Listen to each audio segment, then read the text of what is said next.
Well, this morning, if you're thinking about selling your home, there are a few mistakes that could cost you big time, from pricing it wrong to skipping repairs. Some of the most common missteps can slow down your sale and even drive buyers away. So today, we're breaking it all down, where sellers often get it wrong and how you can avoid those pitfalls. Joining me now, we are talking to none other than Alana. How you doing this morning? I'm doing well. How are you? Absolutely, I'm good. So first off, kind of just tell me, how does a seller get it wrong? Well, You're like, do you have time? right. How much time do you have? No, seriously, there are a lot of things that are consistent in real estate, but there's an exception to every rule. Mm-hmm. And so what I like to advise sellers on is first pricing. And that's a big thing because everyone wants to know their numbers going into a deal. Now, everything is negotiable, so it's like I said, everything is negotiable. So it starts off one way and it could go another way. But pricing is why you hire a realtor. We have access to what's called the MLS, or multiple listing service, where we can go and see homes that have recently sold and do what's called a comparative market analysis. Based off of that, we basically go through and analyze the market. We look at homes that are like yours, that have recently sold, and we make tons of considerations to recommend a price. Where sellers make that mistake is sometimes they don't take their agent's advice. And I'm not saying that sellers shouldn't question it, because I do believe that people should understand. But when you don't take your agent's advice because maybe you have an emotional attachment to the home, or you have an inflated view of the value because of that emotional attachment, sometimes it could cause your house to sit on the market for longer. Thanks. And so what are some of the common mistakes that you see? I know you mentioned one or two just now, but what are some of the more common ones? Internet research. And so one of the things that we see is folks go on, different apps, or they'll go and just look at what their neighbor's house sold for, or somebody that they know, or sometimes sellers even consider looking at what the market was doing when interest rates were significantly lower, and determining what their strategy would be off of previous trends and not current trends. So we've seen that a lot lately, where sellers are thinking, maybe my house will sell really quickly. It's going to have multiple offers above asking. And like I said, there's an exception to every rule. So that could be true, but that hasn't been the market that we've been in of recent. And so we try to recommend that you price it well, just like any other facet of consumerism. When things are priced well, they sell. Absolutely. And so don't trust ChatGPT.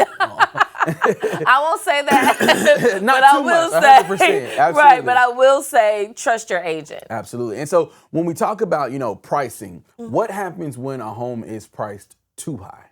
Typically, there will eventually be a price drop. And what that means is when buyers come and they see, oh, this house has been on the market for 30, 60, 90 days, it's priced too high. And so they'll see price reductions that happen over and over again. And what that does is it kind of gives buyers a predetermined view of the home before they even see it. Absolutely. And on the flip side, what if the home is priced too low? If it's priced too low, it's been my experience that you get multiple offers that drive the price up, and you end up just fine.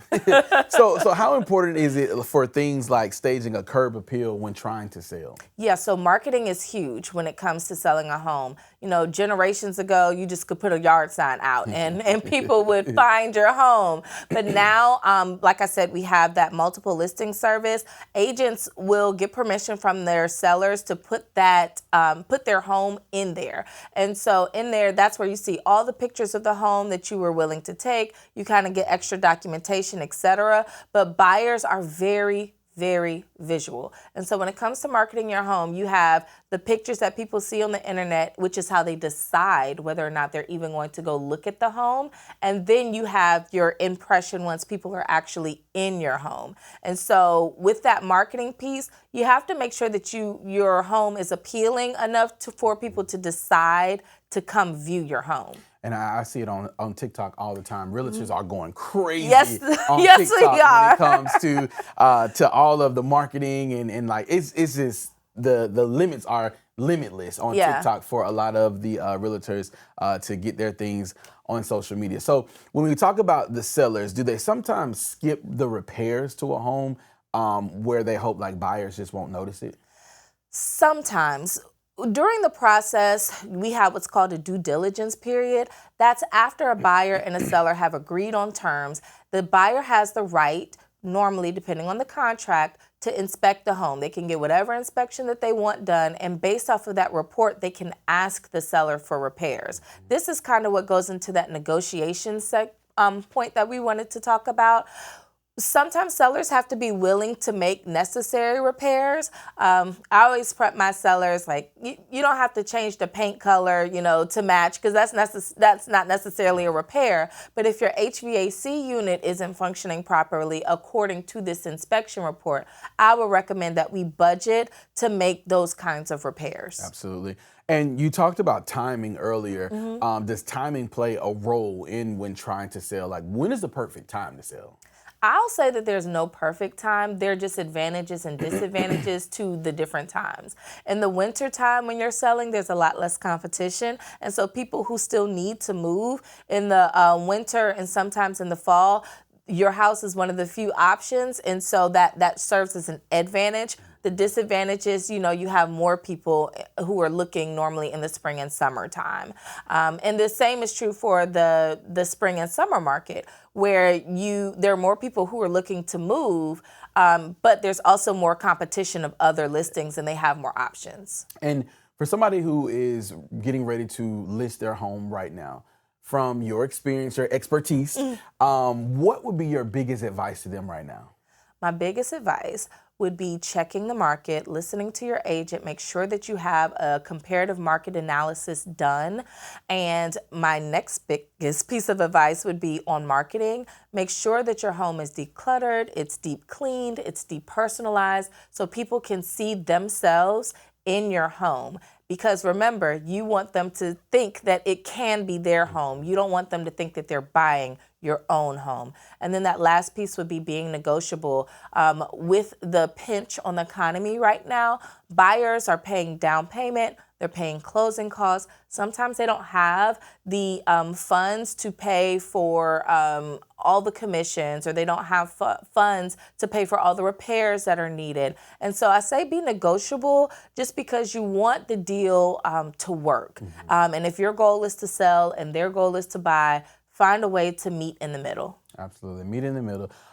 So for folks who, I hate that we got to wrap up right now, but for folks who want more information and to get in touch with you, how can they do that? Yes, you can find me on any social media platform at Alana R. Grant, but you can also visit my website at www.alanaismyrealtor.kw.com. All right, she's dropping jewels and gems, and you don't want to miss that. If you want to watch this full interview, we're going to place it on our website, WLTX.com.